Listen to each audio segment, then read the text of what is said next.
Well, welcome back to Kansas State for our College Roadshow this weekend. We have Dustin, Pendell, Glyn, Tonsor, as well as Nelson Villoria joining us this weekend. A lot to cover, but first we want to talk about the grain markets. We saw an uptick in prices this week. A couple different things happening, but we are finally seeing demand start to pick up. We saw China come in and buy some sorghum, China come in and buy some corn.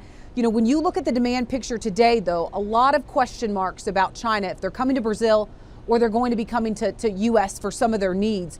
You recently, Nelson, went to Brazil. When you look at how they've become such a powerhouse, how have they been so successful in growing their production there? So it's a combination of factors. It's a very large country with a lot of comparative advantage on agriculture. The cost of land and capital are lower than in other parts of the world.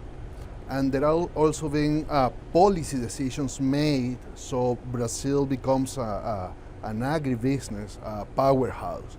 25% of Brazil's GDP, it's agribusiness stuff. So it's a pretty important sector for their economy. Compare that with 5% in the US, getting all the supply chain of agribusiness.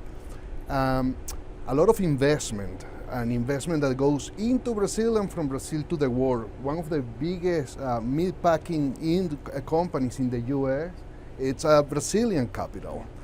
Likewise, the same companies that you have buying soybeans and corn in the US, they are buying that corn in Brazil. So the foreign investment is huge. And perhaps the most important, Brazil made decisions about investing in research and development in agriculture. And they converted very extensive parts of that country that is huge, that were marginal lands, into one of the most fertile farmland of the planet. And that started 50 years ago, and it's paying off. Well, and we'll get into more discussion about Brazil in terms of beef here in a moment. But we did see some more news this week. Pork exports picked up. But when you look at the picture today, how much more do we need exports to pick up to make up for some of these low profit margins that we're forecasting right now in the U.S.? Yeah, and Tyne, you're asking specific on pork. So, you know, profitability for the typical U.S. hog producer is adverse. It's not a good story here in 2023. Some estimates are the typical person selling a market hog is losing $20 for each market hog to date here in 2023. If that continues and the projections for Q4 continue, it might be worse than we had in 1998. So yes, we need additional pork exports. That would help, but that alone is probably not going to change the tide of 2023 being a very challenging year for hog producers here in the U.S.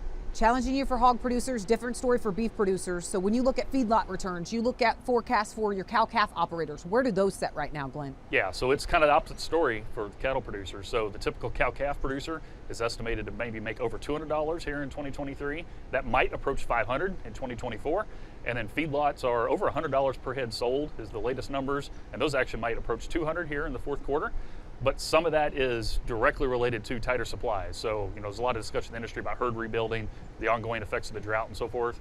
But the pork industry definitely has more profit challenges than the cattle industry sitting here in 2023.